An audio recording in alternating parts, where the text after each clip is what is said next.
Coaching Soccer Weekly, episode 384. Crossing a Highway. Entertaining, educational, and inspiring soccer content to help make you a more effective coach, player, or soccer parent. Hello and welcome back to Coaching Soccer Weekly, presented by World Class Coaching. My name is Sega Verbinovich, and this is the podcast devoted to bringing you cutting-edge methods, techniques, and tactics for coaching soccer. It doesn't matter if you're an experienced coach who has been training teams for many years, or if you're new to coaching and working with a team for the very first time. There's something we can all do to take our coaching to the next level. Welcome back to the show.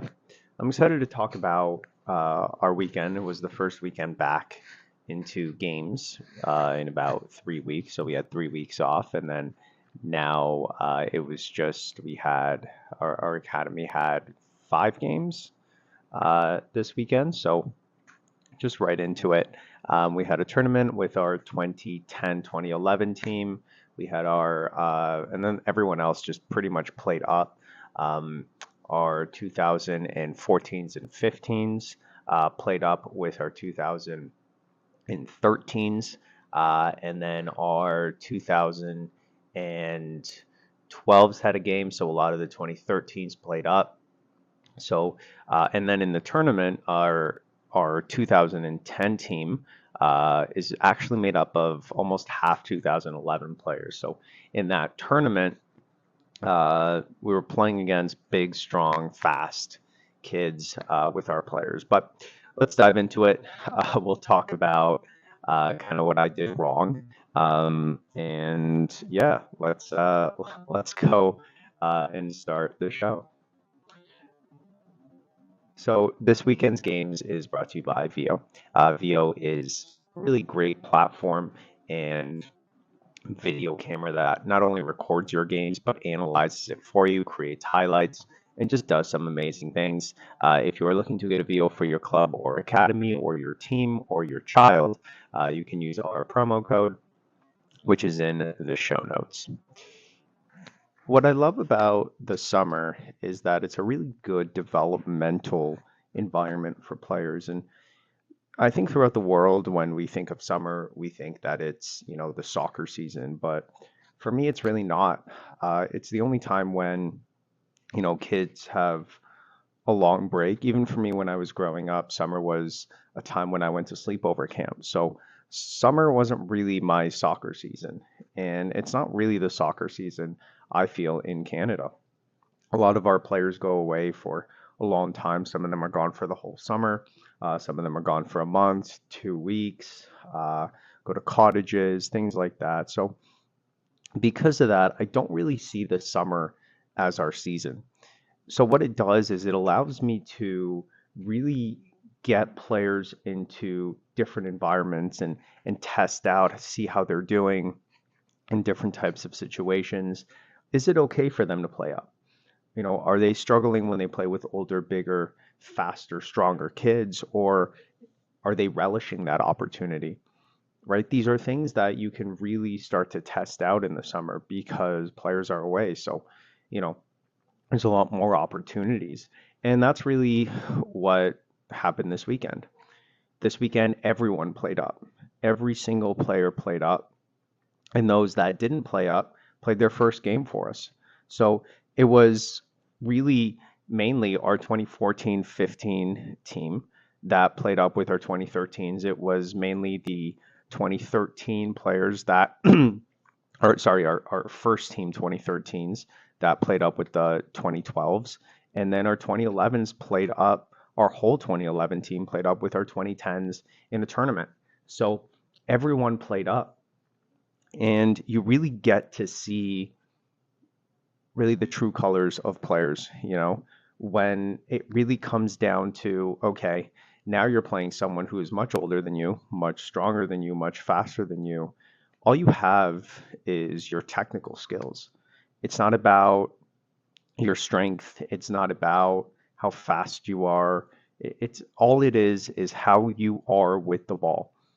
Pressure is on a different level because the game is a lot quicker than what you're used to. So everything is really magnified, right? Every little mistake is very, very evident. So let's start out with the first game of the day. And the first game of the day was our 2013 team.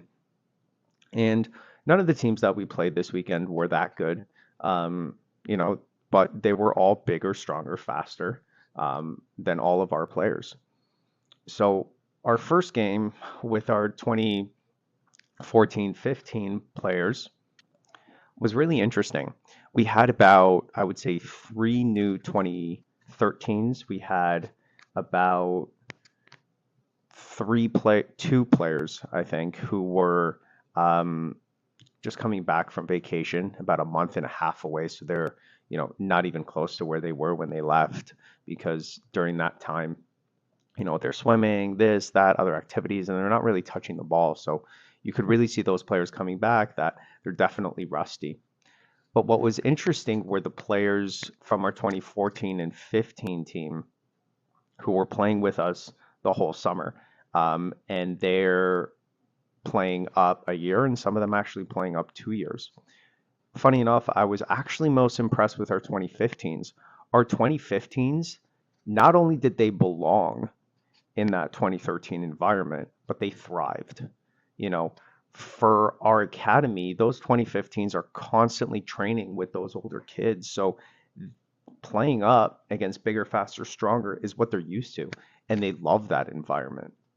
So we had the only goal of the weekend was actually a 2015 who dribbled through the whole 2013 team, and I mean all of them, and scored a goal.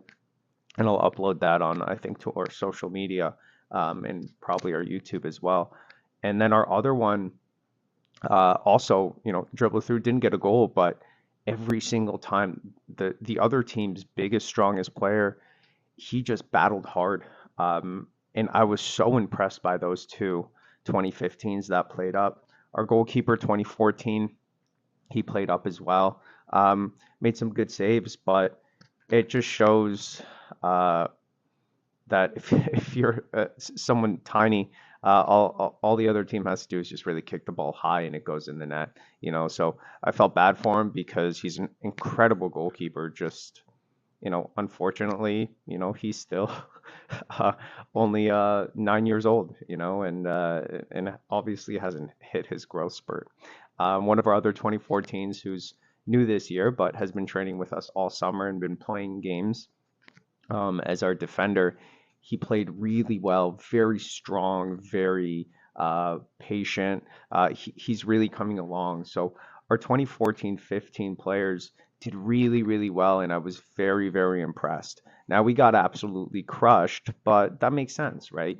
When we're building out of the back and the other team is just kind of kicking it up, and we're making mistake in the back, because bad pass, players don't scan, there's no support, that's okay.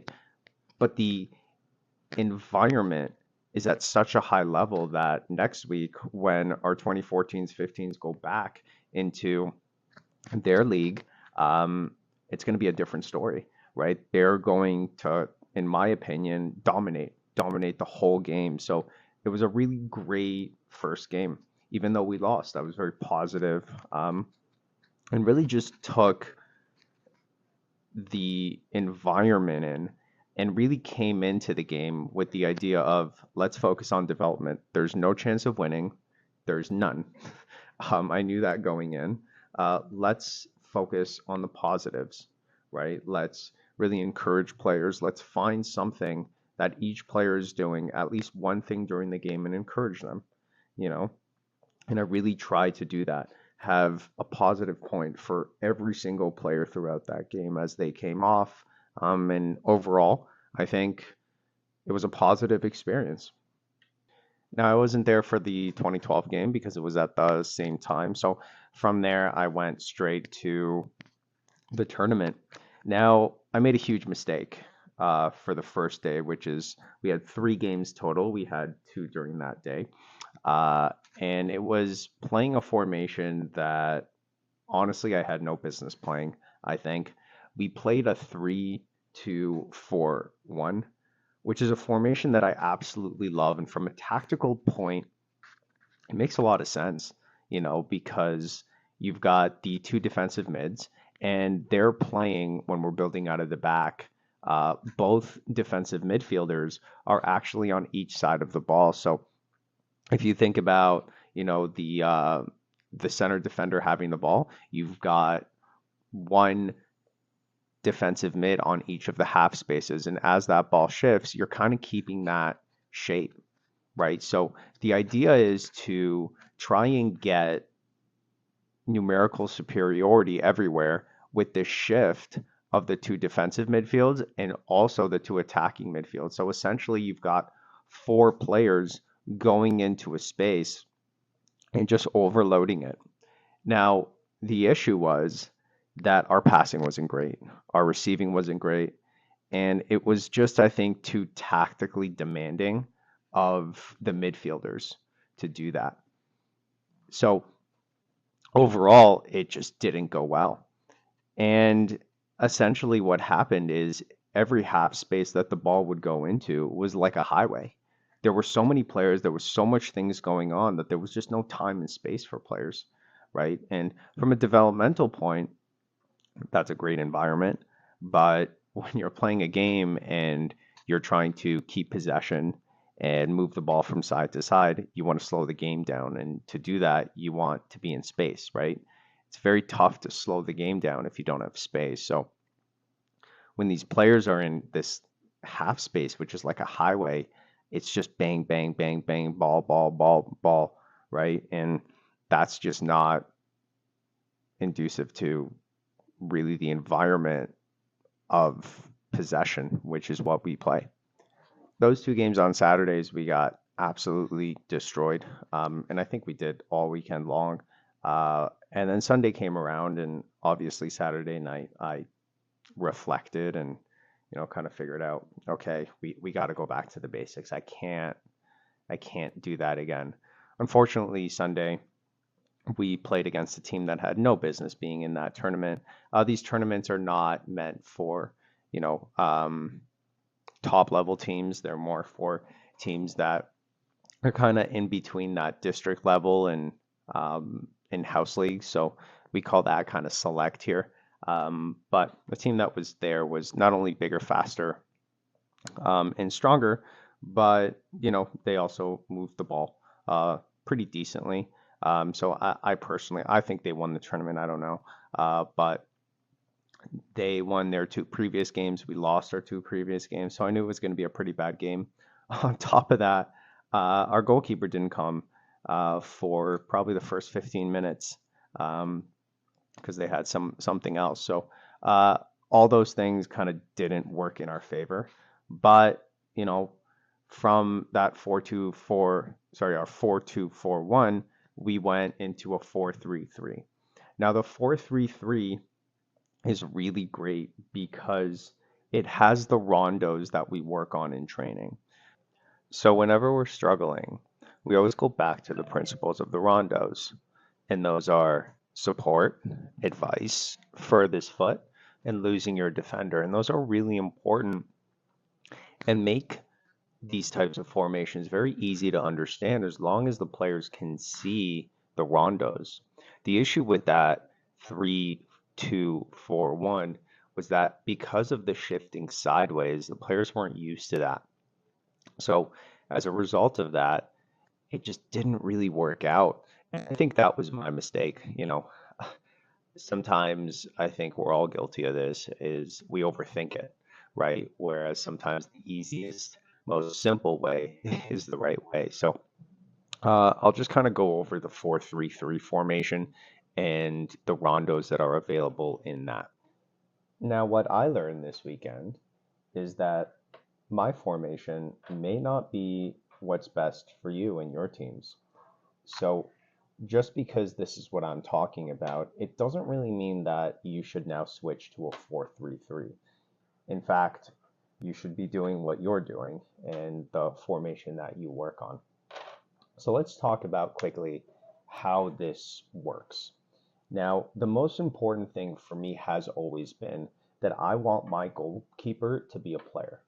I don't want my goalkeeper to just be a goalkeeper and standing in the net, and that drives me crazy. Whenever I'm watching other youth games in other teams, That's the first thing I'm looking at. I am looking at their goalkeeper. And it frustrates me so much when the goalkeeper is in the net doing nothing. Because if we're talking about development, and for most of the game, you can look at the sky and look at the planes and grab water. That's not a player that's involved. That's not a player that's getting developed. That's nothing. So for me, every single goalkeeper is a crucial part of the team. And when you look at our goalkeepers in our academy, most of the time they get scared because they are up so high.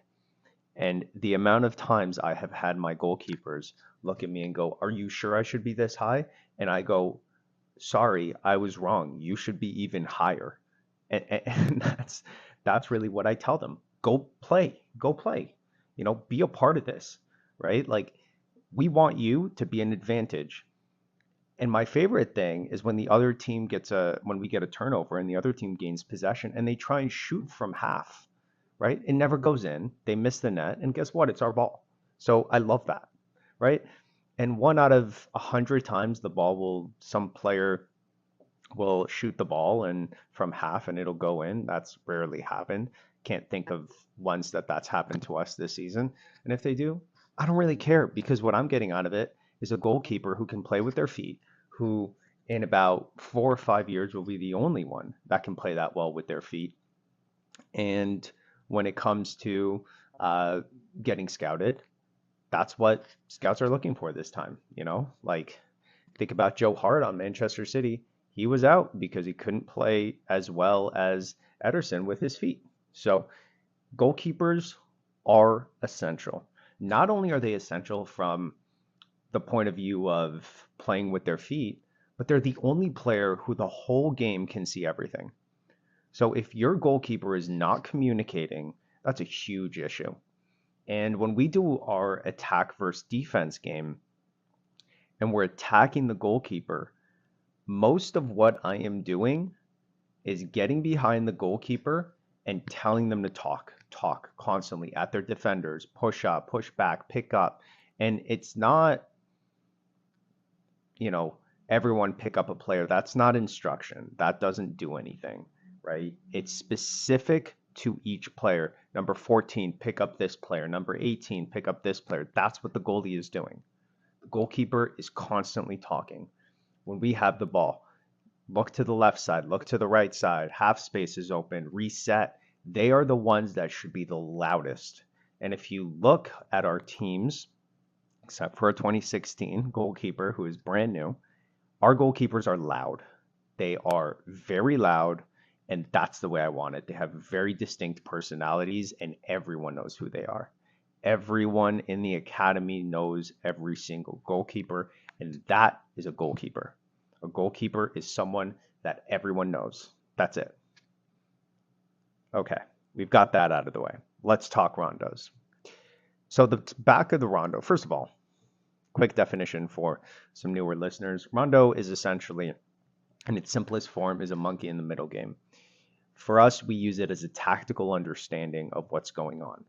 So the rondos for me are a way to build formations and tactical understanding within players. And we do that in diamonds. So we're in a square and each player has a line on their square that is theirs. They can move side to side, can't move up and down. So if you think of a square, 4 dots, and each player starts in the middle, that's how you get a diamond. So the first diamond that you get is the goalkeeper, who's the south side. East and west are my two center defenders. And then on the north side is my defensive mid. Now, if you then take the ball, the goalkeeper has it. They make the pass to the defender on the right side. Then our fullback is actually in line with our defensive mid. And now the rondo looks like this. On the south side, defense, center, right defender. On the east side is the fullback. On the west side is the defensive mid. And on the south side is the attacking mid because we're playing with one defensive mid and then we're playing with two attacking mids. Ball goes from the defender to the center defensive midfield. And then on the south side now of the rondo is the defensive mid. On the east and west is the two attacking mids, and on the south side is the forward. So those are really the big rondos that you see. Now, it's taken me some time to understand how to build into the final phase of the game. And building out of the back is one thing because those diamonds are very easy to see. But what happens when the ball goes to the winger, right? Because we're playing that 4-3, and then our three forwards are our wingers, and those are in the wide space. I've talked a lot about having the wingers and the fullbacks in different half spaces. So instead of having the winger in the wide space and the fullback in the wide space, one of them would be in the half space. But it changed my mind, and I'll tell you why. When we're building out of the back, I want the players to create the most amount of space. So if you have the fullback in the wide space and the winger in the wide space, what you've essentially done is kept the half space open. And the reason that's important is if the fullback has the ball and that ball is passed to the winger, then now the attacking mid can make a run into the half space, which is open in between the winger and the center forward. And when they make that run forward, now what we do is one of my favorite things, which is getting our fullbacks to go inverted, which essentially would mean that my fullback would now get into the half space. Or what I would actually say would be that the fullback would get into the space between the attacking mid and the winger. Now at this point, if the pass is not made to the attacking mid who's making that run in between the winger and the forward, then you can always reset to the fullback. And now what we've done is we've created an upside down pyramid, which is 2, which is our defenders. We've done then 3, which is our fullback, center, defensive mid, and fullback who are in a straight line.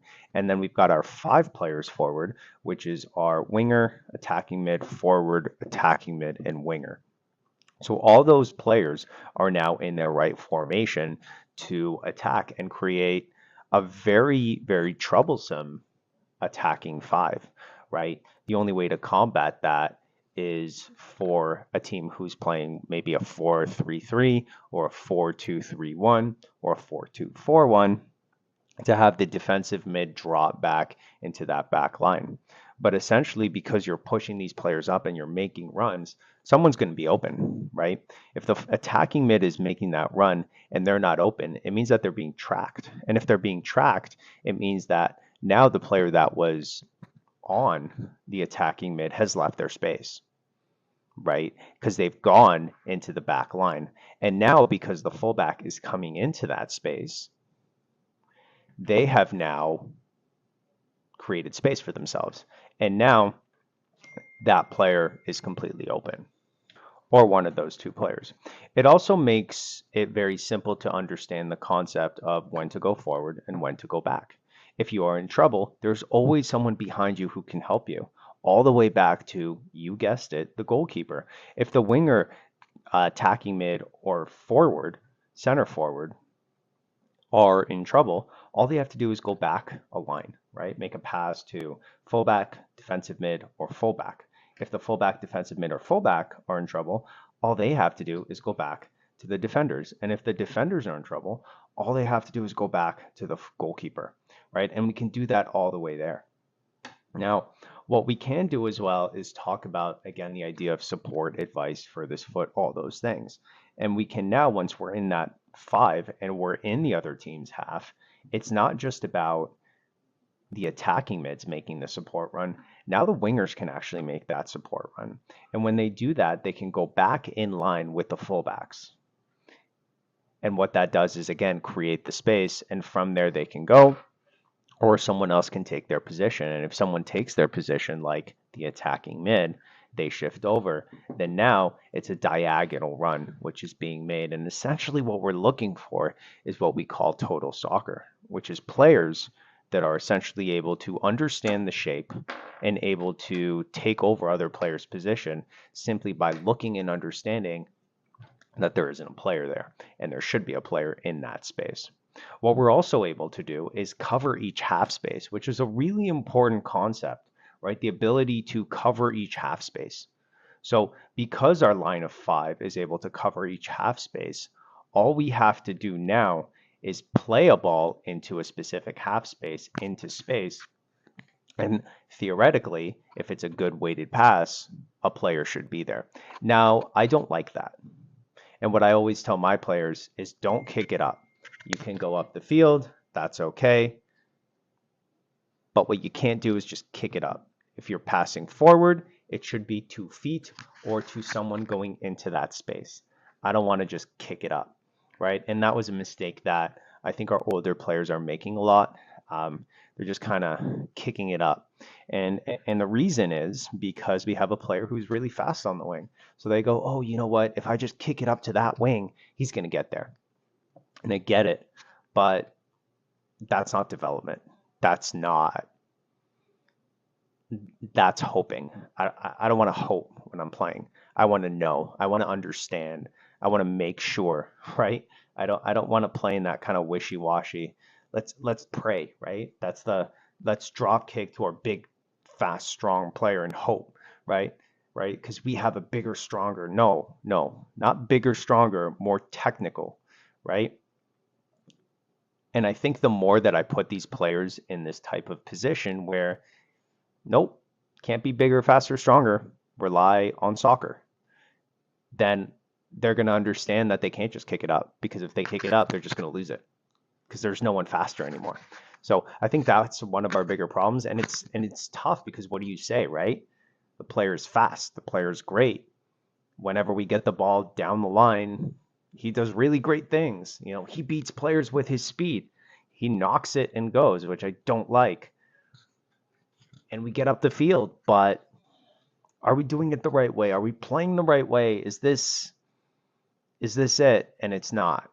So that to me is why I love outdoor. Just to kind of bring everything full circle, right? Our 2015s that were absolutely incredible this weekend. Why were they incredible? Because in practice, they are never, ever, ever the biggest. They are never the strongest, but they are the most skilled. And that skill, with the understanding of body shape, of getting their position before possession, right, which is something I picked up from Tom, which I love, which is you have to first get a good body position before you can maintain position, right? So for me, those 2015s are at a different level. And our 2016s are now going to have that same environment, because when we go indoors, it's not going to be 2014-15. Now the 2015s are the leaders and the 2016s are the ones that we are bringing in. So I don't really have a U8 team. All our U8 players play up a year. And it provides a very good foundation for them for that next year where they now become leaders. And what we have going into our indoor season is we have about 4 players who have played with our 2014s, right? So we've had our goalkeeper, who's a 2016, who has played in those games. We've had 2 2014s, two 2015s who have consistently played. And then we've brought in, 4 or 5 2015s throughout the season to give them experience, but they're constantly training with our 2015s. And then a lot of our 2016s are very inexperienced, but that's why we have the 2015s there. So are we going to struggle? 100%. But are there going to be absolutely beautiful moments? Yes, because our 2015s are going to provide us that highlight reel, right? And again, for us, and what I always talk about with parents that come into our program is that for us, winning isn't about score.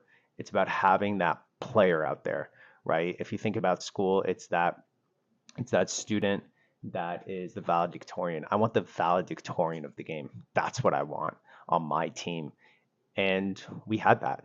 Every single time our 2015 players got that ball in that 2013 game, eyes went up. All parents, all of their eyes went up, right? Eyebrows went up, mouth dropped. And that's what you want. That's a different type of just environment.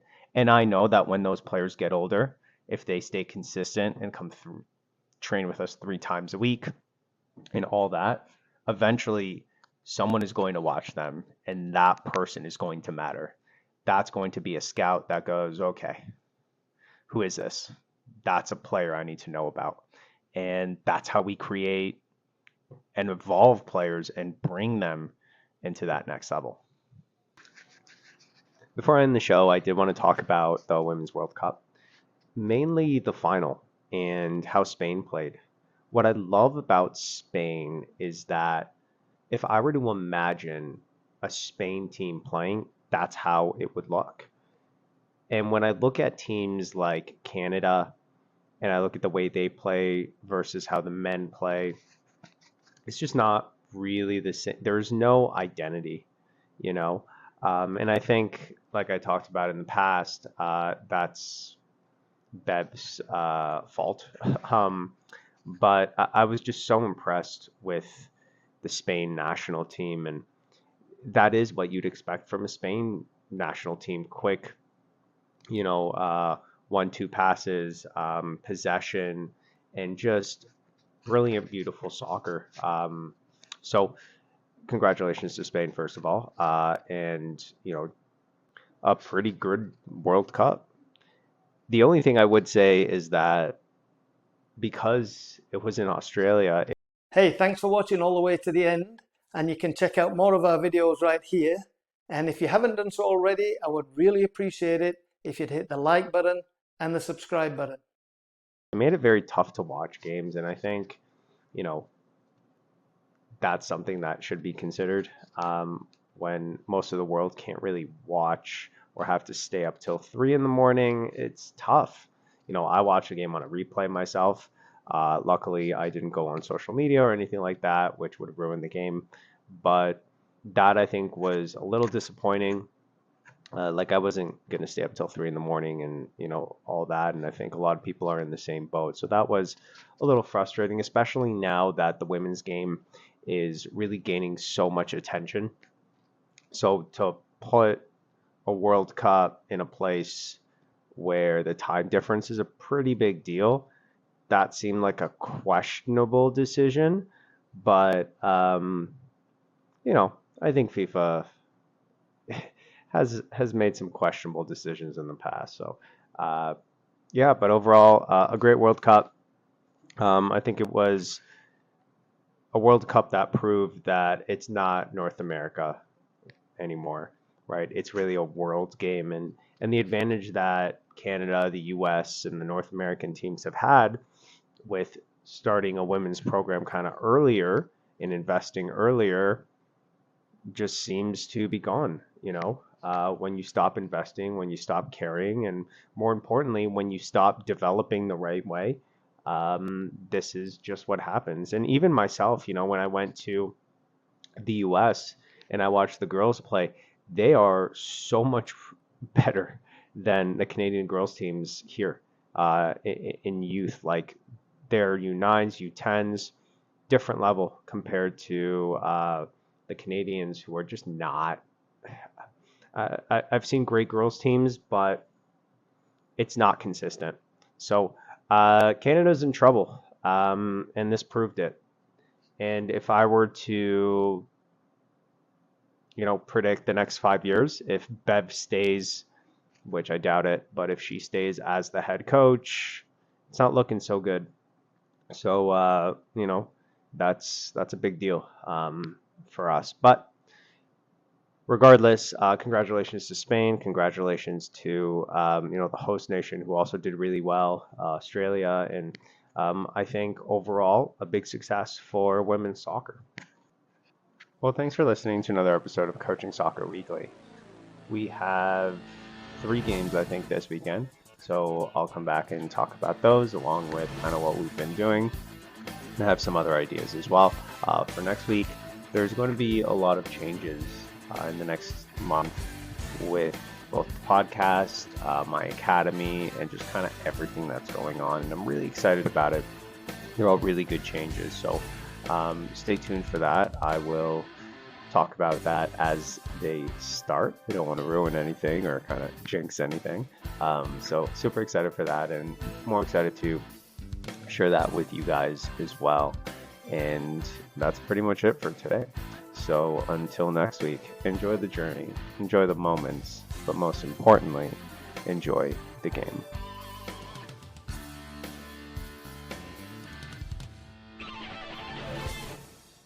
Coaching Soccer Weekly is a production of World Class Coaching. All rights reserved.